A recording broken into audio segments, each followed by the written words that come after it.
and then we will know more. Of course, it was in that moment a shock. Oh my God, what's it?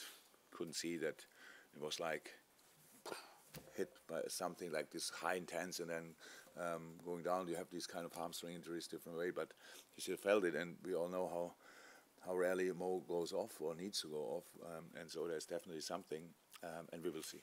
But I have not more information right now. It's not a situation where you have to send your medical staff over. Yeah, we will see. That depends on the diagnosis. We have to. Will be an ultrasound, and we will do MRI, and then we will know what it is, and then we will see what each plans. Yeah, but that's too early. Sorry. For the other injured players, is there any positive news as well? We saw pictures of Andy Robertson training over in Dubai. How's Trent Alexander-Arnold as well? Obviously, he can walk on the catwalk. Yeah, and we're funny stuff. So no, yeah, they're all positive, but not ready. So, but they're all going in the right direction, and we're getting closer and closer and closer, and some of them might be in kind of part of team training next week. So for the Bournemouth game, I don't expect anybody back from there. I hope that nobody will be out until then. But after Bournemouth, I think, especially after, maybe for Fulham, we will see how the boys do. But they're all close. Trent close, Dom close, Robbo close. Who else? Dom. I said Dom. Again, Dom. Yeah. You should hear it. That's true. And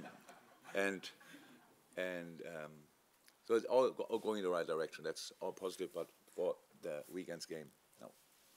It's probably a measure of how well the squad has done. The fact that you've got the opportunity to go 5 points clear, even considering all the injuries that you've had as well. But it sounds relatively simple to say you can go 5 points clear, but it's a bit more difficult than that against the side that's won 7 of the last 9 in all competitions, only lost 1 in that time to Spurs.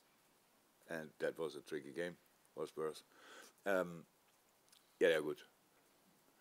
And it's just kind of, when you don't play them at the weekend, I really have time to admire that, what he's doing there. So it was obviously a really difficult start for him at Bournemouth with the manager change and all these kind of things, which I didn't know a lot about him, about a colleague. And then you start the season, obviously the results, if you don't have a proper look at Bournemouth, it can happen.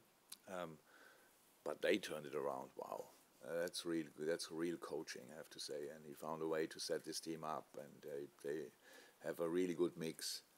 They play football, they find direction in the right moments. They use Dom Solanke in a sensational way. The support he gets from the center, from the wings, the way they defend, really good, really compact. So that's proper. That will be a difficult game, definitely. But I don't think they are now preparing the game against us and think, thank God Liverpool is coming, because we feel good as well, and I want us to show that as well. So we are ready for tough games. It's Premier League. Can't remember the last match day when it was not tough, probably because it never happened, and so no problem with that. But they have my respect, definitely. Hi. You mentioned Solanke there. He's Yeah. having a great season. I wonder what you make of his development as a Premier League goal scorer after he obviously struggled. No, I'm so happy for Dom, because when we signed him, we were all so excited about the talent he is, and he has so much potential, or had so much potential when he came here. But then it's Liverpool, and then we had other good strikers as well, and he had played games and everything. Was probably not at that time not the most clinical yet, but he was. The talent was obvious, and then made, how it is sometimes, made the absolute right decision to go to Bournemouth, went there through all different stages, and last year already scored enough goals, and now he's obviously up there with the greatest, and that's absolutely, I'm so happy for him, because a wonderful kid and a wonderful and a real talent and a really good player, and yeah, he did it, if you want, the hard way, just trying here, realizing maybe a bit too early, and then going to Bournemouth and do it all the way is really cool. You've had quite a significant improvement in away results this season compared to last season. But you've conceded the first goal quite often in these games. Is that something, though, that be planned. Specifically looked at to address? Is there anything that you do? No. I actually don't like to talk too much about negative things if it's not necessary. So, like, let's turn it around. Start in our mind with being 1-0 down, then we don't have to concede it, really. So, I don't know how that works. No, I wish we wouldn't, to be honest. But it happened. It was all for different reasons and different situations. And in the end, we play 95, 98 minutes, sometimes 100. And the result we have then is the most important. And reacting on the things that happen in a game, because it must not always lead to a goal, but it can be a good spell of the opponent, a better start of the opponent. They are more aggressive, they are more this, more that, and then you have still to turn it around so that you cannot see it on a score sheet, but it's still something you have to do. And so the difference is not that big, actually. But playing convincingly 90 odd minutes away from home is definitely something we want to do, no doubt about that. And now we go to a place where that in particular will be pretty difficult, because they just have their own idea and are in a really good moment. And that's why we play better a really good football game. Jurgen, real signs over the past few games of Luis Diaz finding his form again. I know he's had a tough time injury-wise and personal difficulties as well. What do you think's enabled him to get back to something like his best? And there's also the potential in the absence of Mo Salah to maybe use him on the right-hand side. He's mainly being employed coming in off the left. You might also have forgotten, but in the past, it is maybe the best front three this club had for a long, long time, with Sadio Mane, Bobby Firmino, and Mo Salah. How often we were sitting here discussing about the little crisis and little dip in form and stuff like this of one of the three. Now he's not, and others stepped in, and we discussed it, but it never really had that massive impact. So in these times, we let them just be, because the players, I don't have, if Lucha is not playing great, I don't have to tell him, by the way, Lucha was not great. He knows that before I know it. And so it's just about trust and faith and time. And there was no doubt about that that he will be back, definitely. And yes, that's for us very important, absolutely. But it's how it is. So in general, we were not struggling in creating, and not really struggling in scoring.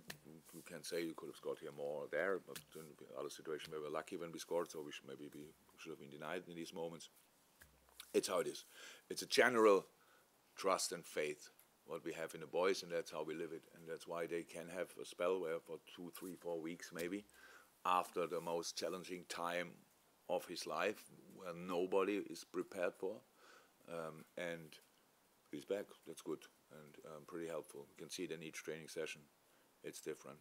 I spoke here and probably here when he came here. It was really, never saw something like that. He cannot not smile when he's on the ball. There was a beginning like that, and there was a few weeks where I missed that a little bit. The smile is back, so that's really good. How impressed have you been recently with the form of Ibrahim Konate? And in particular, you look at games like the Arsenal match where he was absolutely monstrous at the back. True. Not too impressed, to be honest. It's just what I expect from him, because that's what he is able to do. I thought our last line in particular did really well, on all positions. Jurgen Klopp did exceptionally well. Virgil is plays a great season.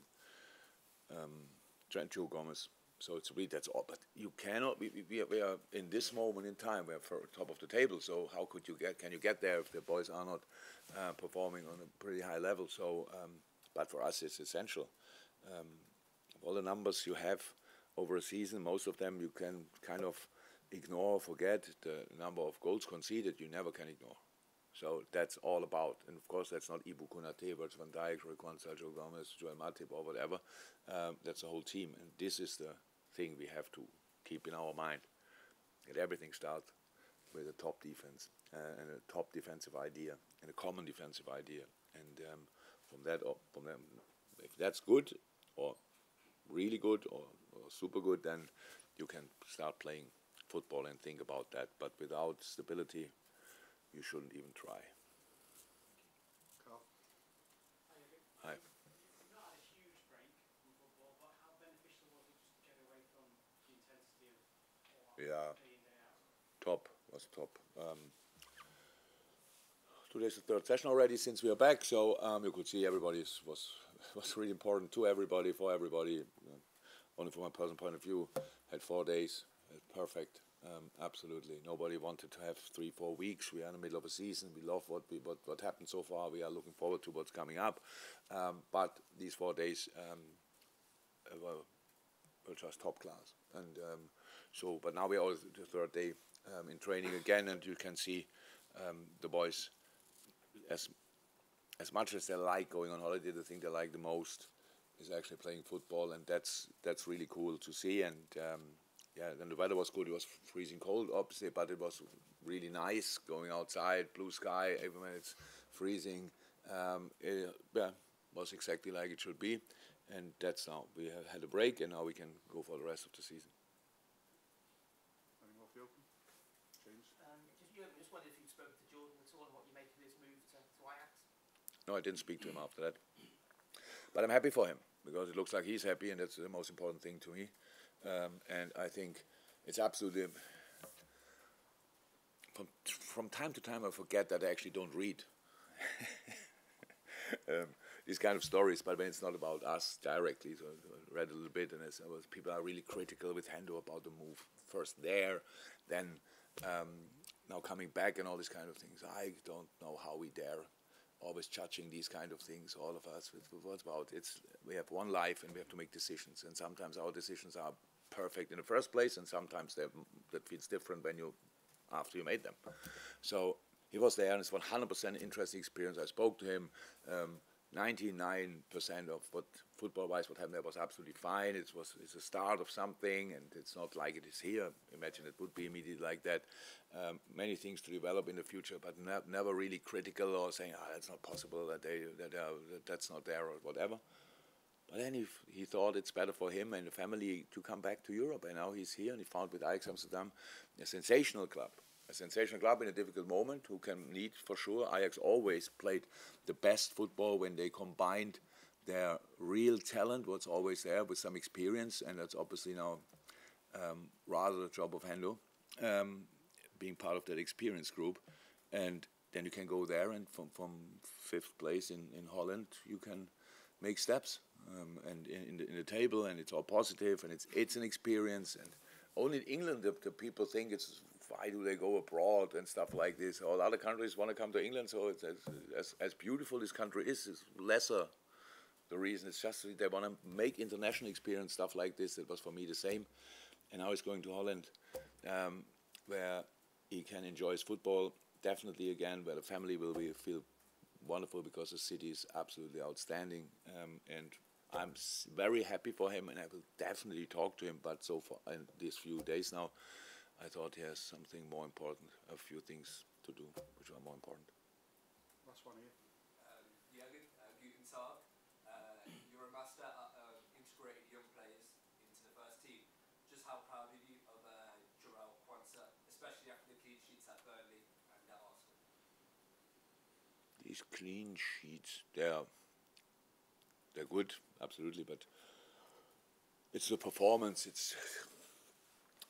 Jarell is played an absolutely outstanding preseason. So Jarell is one of these players where people knew that he's a real talent, but his real face he only showed in a moment when he really was close to when he got close to the first team.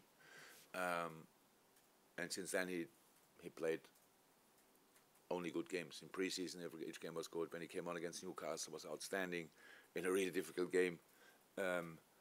And from that moment, it's all fine. It's just really good. It's all not. I can only integrate into the first team what the academy produces. So I think the amount of academy players at the Arsenal game, I think was 10 altogether. Yeah, that's actually a really nice thing. So the academy produces players, but it's all about the players, because even the academy cannot perform miracles and make wonderful art out of a piece of wood. So there must be some talent, and I love that when these boys, there must not be Scousers, but when it's on top of that, a Scouser, it's even more fun. But obviously we have players from different areas here in the region, so that will not be the ticket into the first team, but it's cool. And I think that what helps the most is the kind of the rise of Trent, Curtis, now Jarrell. That's what drives young players to see it's possible in a top team in the Premier League or maybe in the world to get into. And it's good. We are really happy about that, but obviously we needed it as well, so that's clear.